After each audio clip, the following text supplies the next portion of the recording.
What's going on, YouTube? Stocks by the numbers. Wanted to do a quick update video here on a popular stock here, Tesla Inc. TSLA, listed here on the NASDAQ. This is a company that I originally looked at right around here, about middle of August back here, right before the stock split.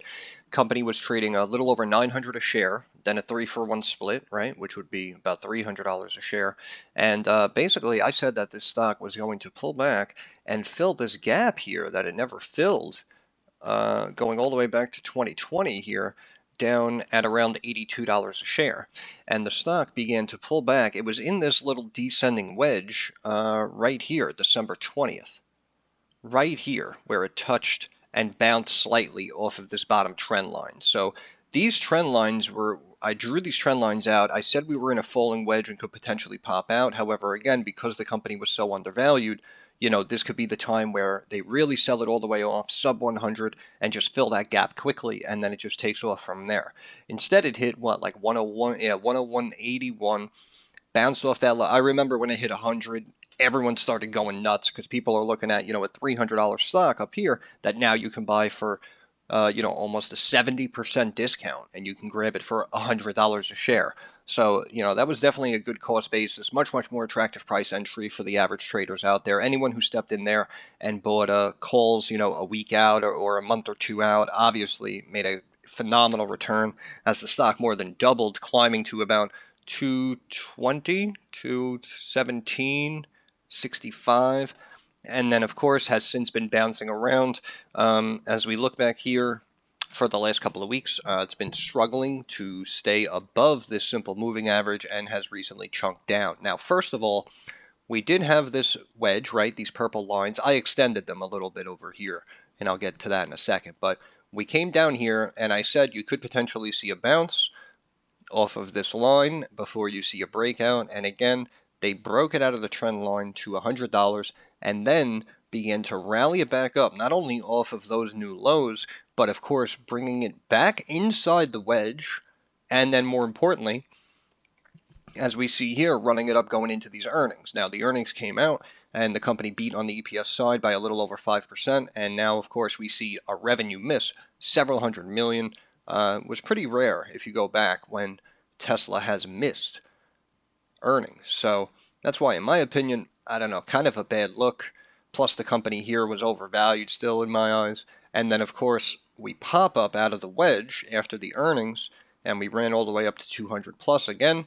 We've been bouncing around. Now, this time, they slightly bring it up and even begin to drop it coming into these earnings. Now, these earnings came out, and as we see again, slight beat on the EPS side, and again, they missed by several hundred million on the revenue side. Now, is it a big deal? Not really. However, for a company this overinflated, trading at this high of a multiple, with a PE of 48 or whatever, for them to come out and be light on revenue, it's very, very surprising to me that this has not come back down even further than it is. But it did chunk down, and as you see here, you got some chunks up here coming after earnings, so it could easily come back to this level before it popped, which is the low 140s, it looks like. However, in my opinion, I do feel it's only a matter of time before it pulls back to this 82 level. I really do. I really, really do. And it's funny because if you go back to the pandemic here, right, this was the height of 21 of the stock, and now we're coming in the low here. I mean, this is May 20. That's why even if you come back and go like this, it's a widening trumpet, right? And we're seeing this with so many stocks now. It's like we come out of the pandemic and everything rebounded. Some of it like kind of sort of rebounded. And then what you thought would go up kind of went down, and what was underneath the radar that you didn't know about ended up, raging during this time frame. But if you look at all of these stocks, you'll notice they're all forming this widening trumpet pattern, which again is undefined. Not really bullish, not really bearish, just not confident as to where the stock is going to go. And the fact that so many companies are forming this pattern here over at least the last, 1 to 3 years, in my opinion, is kind of scaring the shit out of me, because I personally have no idea what's going to happen. We had a big pullback here today, 1 to 2% almost across the board on the big indexes. And, in my opinion, we should be much lower here on this Dow. I mean, we were basically near these highs when everything was great, and then we got the new guy in, everything started to go to shit. Mortgage rates exploded, and yet somehow they kind of like maintained this Dow between 33 and 34,000. And even when it did dip below that level, they basically immediately brought it back up within the next week or two. And it just amazes me because I have no idea what the hell is going on. And the economy seems to be extremely rough on everyone that I speak to, and everyone's doing some belt tightening and trying to stretch a dollar even further than they did a month ago, a year ago. So I really don't understand how they're maintaining this value. Plus, you have all of these corporations now randomly posting, robust profits. And obviously, it would be good for certain shareholders at certain times. But at the end of the day, it just kind of seems kind of fishy to me.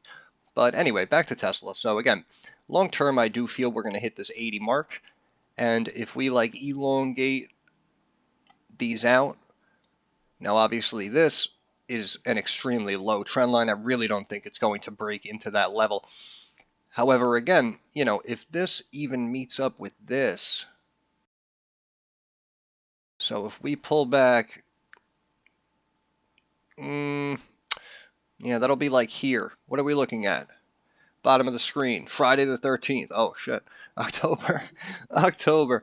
So about 7 months from now. So yeah, in my opinion, this could, like I said, they just missed on revenue twice, and they're already overinflated. So in my opinion, it should be down, and it should touch this bottom trend line here of this wedge that we stretched out, and then of course we have our bottom trumpet. So that's why it should really come down here and bounce around here. And yeah, it's going to suck because that's like over a 50% drop. However, what it's going to be doing is filling this original gap here, this original gap up at around $75. So 82 in my eyes, I'm like 98% convinced it's going to hit 82. Everyone gave me crap up here back in August when I made the video telling me I should actually research the stock before I make a call that it's going to pull back. Then the stock went from 300 to 100. So obviously I got my head in the right place here when I look at these companies.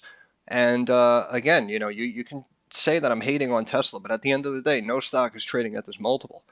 We just looked at Deckers, the company that makes Uggs, right? And they're trading, what was it? Brought in about $3.5 billion. So they're trading almost 4 times revenue. Tesla right now is trading like 8.25, 8.5 times yearly revenue. Plus the PE is still sitting here at 48. So that's what I'm saying. If it wasn't Tesla, or perhaps you didn't have a vested interest in Tesla stock, you would more than likely look at some of the fundamentals, take a step back, and you'd see these gaps. That's what I mean. And you'd understand, you'd say, all right, this guy might be on the right track. We might continue bleeding here and selling off in the stock. It might not be the right time to buy yet. And again, that's what it's all about.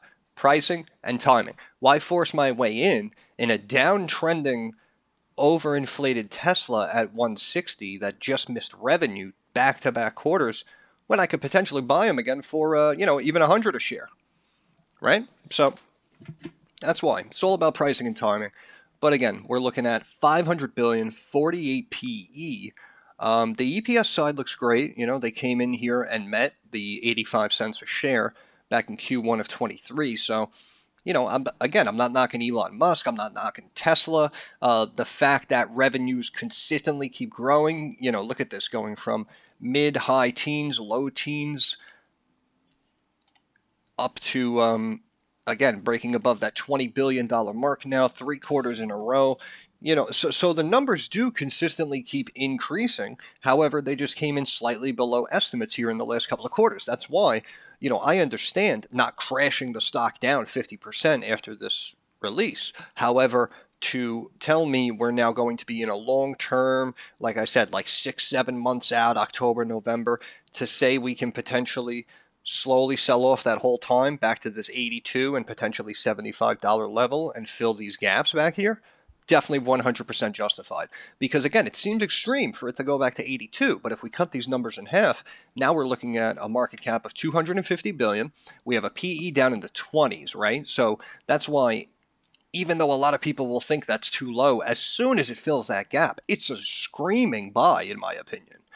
And the market cap, 250 billion, might sound extreme, but again, going back to 2022, company brought in 80 billion.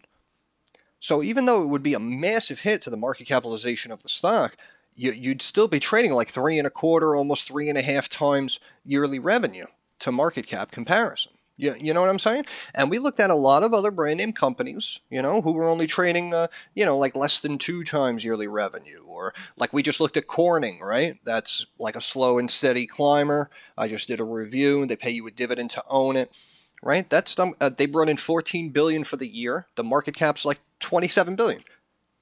So a company like Corning that's been around forever is trading 2 times yearly revenue. You know what I'm saying? So to bring Tesla down to even 3.25, 3.5 times revenue before, of course, popping it up again, which I do think will happen. Yeah, to bring it down that low, yeah, I think it's justified. I do think it's justified.